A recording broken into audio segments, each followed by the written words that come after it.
Thanks for tuning into our seller interview series. Up to date, we've got an Amazon FBA business for sale in the occasions and gifts niche. Created in June 2016, this business makes $17,069 per month in net profit, and the listing number for this business is 46502. Now, we do these interviews to give potential buyers more information about both the seller and the assets they're looking to purchase. We hope these insights are helpful for you in making your buying decision. We've got the seller with us today to go through the business and cover everything from niche selection to traffic and monetization. Thanks for coming on today, Mike. Thank you.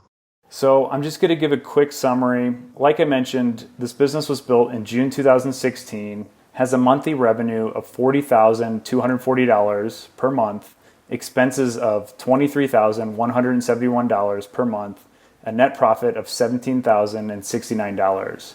Now, there are a few assets included in this sale. All the Amazon SKUs, including one for bonus bundled products, 2 branded domains and an Instagram account, 2 trademarks, a Walmart account. And the inventory is not included in the list price, and further details can be provided to active depositors. Now, Mike, can you tell us a little bit about your background in building and running an online Amazon FBA business? Sure. I used to work for a company totally unrelated to Amazon, but in the consulting field. And a friend of mine was doing some work on Amazon and asked for a little bit of help. Eventually, I came to be working with him somewhat regularly.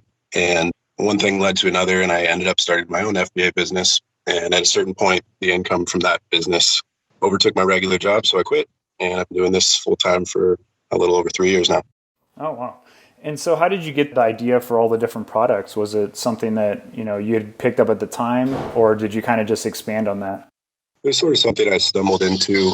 I started with 3 products that did really well, and then I realized there was a lot of room for expansion within that specific niche. So slowly but surely added other products and varieties. That the brand eventually added another brand that's somewhat similar, but a little bit differentiated. Right. And so how does the business primarily make money? Is it all through Amazon FBA, or is there anything, from a Shopify store or anything like that? I would say like 99% Amazon FBA. There is a Walmart account and an eBay account, but cumulatively that's only a couple $100 a month. Okay. And as far as the products, is it fairly distributed, or, are a few of the products making a large portion of the income? It kind of varies depending on the time, but I would say that there are a few products that are more important than the rest. That being said, a lot of the other products kind of go through periods of time where they do very well as well. Right. And so I'm curious, it seems like you've built up a pretty cool and interesting brand here. Why are you wanting to sell the business? It's a combination of things. I'm actually in the process of starting up 2 local service businesses. So that's taking up most of my time at this point.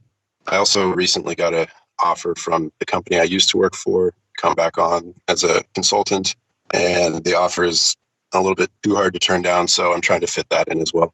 Right. So it primarily boils down to, you need more time for your new upcoming role, and you'd like to probably use some of that investment money in your other ventures. Yeah, that's exactly right.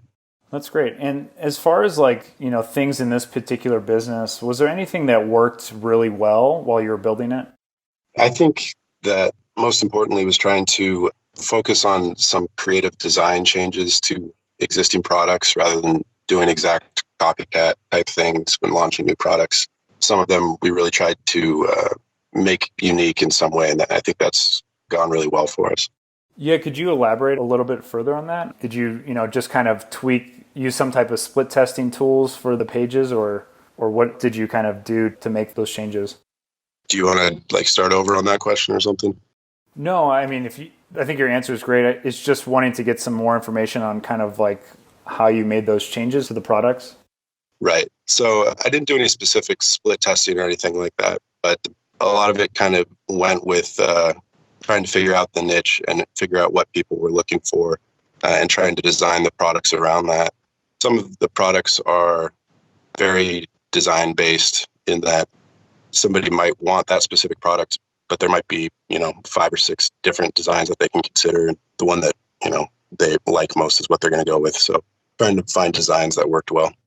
Right. Yeah, I think that's constantly kind of tweaking and making sure that the product images and the designs for the pages are on point is really important. So as far as things that on the flip side that didn't work well, was there anything that you tried that just hasn't worked well for this business? Maybe something like PPC or some other type of marketing? I would say for the most part, PPC has done really well for us. One thing, has not gone well on a few occasions is launching new products that were very specifically targeting a seasonal event. And for whatever reason, that seasonal event turns out people don't buy stuff for. There's been a few occasions of that. On the other hand, there's been occasions where I did that and it worked really well. So it's just trying to feel out which types of events these products are well targeted for. Right. And as far as like traffic's concerned, is 100% of the traffic coming from Amazon, or are you doing any type of external, marketing through email or social media?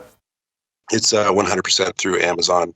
There's PPC campaigns for almost all of the products actively running, and no outside traffic. It's not something I really know a whole lot about. So I think that's a potential place where a buyer could come in and use their expertise in that area. But to this point, there's been no outside traffic for these listings.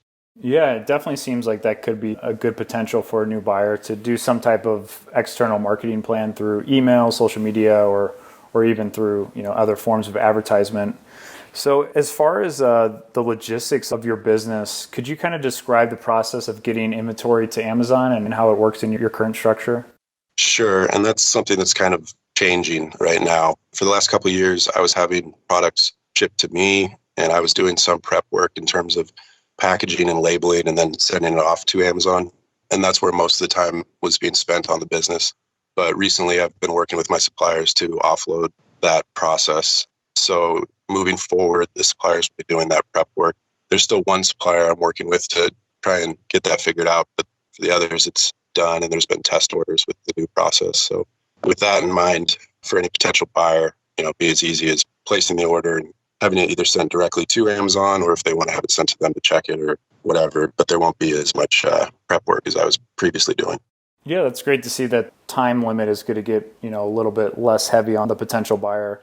As far as like other opportunities, we discussed maybe some other types of marketing. If you were going to keep this business and grow it, what would you recommend for a new buyer? Well, I think there's kind of a lot of things. First of all, I think there's kind of unlimited growth within this niche in terms of adding new designs. So I think any potential buyer might consider continuing to add new products. There's still a lot that could be done there. I have a list of items that are kind of might be added soon. So that's one area. And then I'm only in Amazon USA, so there's the potential to add other marketplaces. And then, like we talked about, no outside traffic, so social media, Shopify, anything else that they might have expertise in. And I'd say finally with Amazon PPC, at this point I consider myself pretty good at it, but I don't think I'm an expert. So there's probably some room to optimize those campaigns as well. Yeah, sounds like there's still a few areas to expand on the business, which is a great thing to see. And as on the other side, though, as far as risks are concerned, what would you say, are the biggest risks that a buyer should be aware of? There's nothing really too glaring. Big one that I think, applies to all Amazon FBA businesses is staying within Amazon's rules, making sure that the account health is in good shape and all that. If something were to go astray there, it could potentially, be bad. So Right. I think that's really the main thing. There's obviously competition and stuff like that, but nothing that is unique to this business. Have you had any issues with any of your products or reviews in the past, or have you, had a pretty good experience with Amazon? To this point, everything's been fine. There's been no problems on that front. Okay, that's great to see. And so as far as like work is required, you mentioned your logistics changed a bit. Could you kind of describe what type of work is required for maintaining the business? So aside from what I already talked about with the prep being moved to the suppliers, I think outside of that, there's probably only 3 or 4 hours per week work just in terms of responding to customer inquiries, adjusting PPC, reordering, considering new product ideas, and things along those lines. And as far as like an hour amount, would you say you're spending, 10 to 15 hours a week or more than that? Well, with the previous prep process, I was spending probably 15 to 20 hours a week. That's me and any help I had from my wife. But like I said, with that going away, I think the potential buyer could have that down to, 4 or 5 hours a week. Oh, wow. That's a big significant change. And do you think there's any areas where, maybe a potential virtual assistant or an employee could kind of take over the rest of that work? Probably to some extent, if they were trained in those areas in terms of the PPC and setting up some sort of reordering system, I think that could be done. Right. Yeah, I think, now that you've made those adjustments, it'll make your business a lot more, not having to do 20 hours a week. 20 hours a week of work will make it a lot more, desirable for new buyers. And it seems like you've taken a lot of good steps in making it more sellable.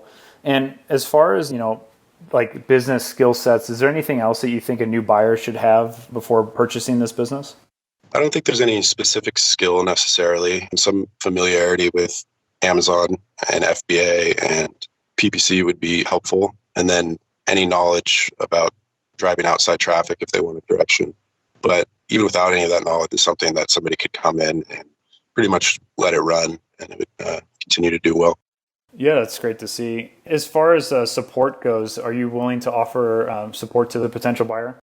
Yeah, pretty much as they need. I think the listing on Empire Flipper says 90 days, but really if you have a question, 6 months later or whatever, I'll be around to give out my email, my Skype, whatever the buyer needs.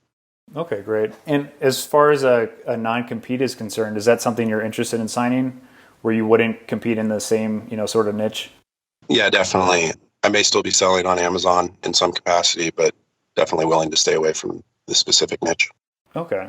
And just a few last questions here. Are you interested in negotiating something like an earnout where, 80 to 90% of the cash would be sent up front and the rest would be, delivered over a period of time? I'm open to that sort of arrangement. I prefer if the length of time was somewhat short, but it's something I'm open to. Okay, great. Just one last question here. Putting yourself in the shoes of a buyer, why do you think this business is worth buying? Well, I think it's a pretty valuable business in that there's 3 years of established placement on Amazon. The two brands are well positioned for expansion within their niche. There's a decent mix of SKUs and, hundreds of positive reviews cumulatively. And like I mentioned before, I really do think there's a lot of room for expansion within the niche. So yeah. And, like we talked about before, there's, room for driving outside traffic. I think some of these products are really well suited for that because of the groups that they target. So yeah, I think there's a lot of room for growth. And as it stands now, it's producing well. So Yeah, it's a really impressive business that you've built here, Mike. Now, just before we wrap up, is there anything else that you'd like to share that I might have missed? no, I think that's it. Great. Well, I really appreciate you coming on today, Mike. It was really nice talking about your business. Yeah. Very nice talking to you. Thanks, Mike. All right. Thanks. If you're watching this on YouTube, subscribe to our channel. And if you want more information, the link will be below the video that will take you to this marketplace listing. If you're watching this on the listing page and want more information, become a depositor today. When you make a deposit, one of our business analysts will be in contact with you and you'll be given everything you need to review this business. Have a great day.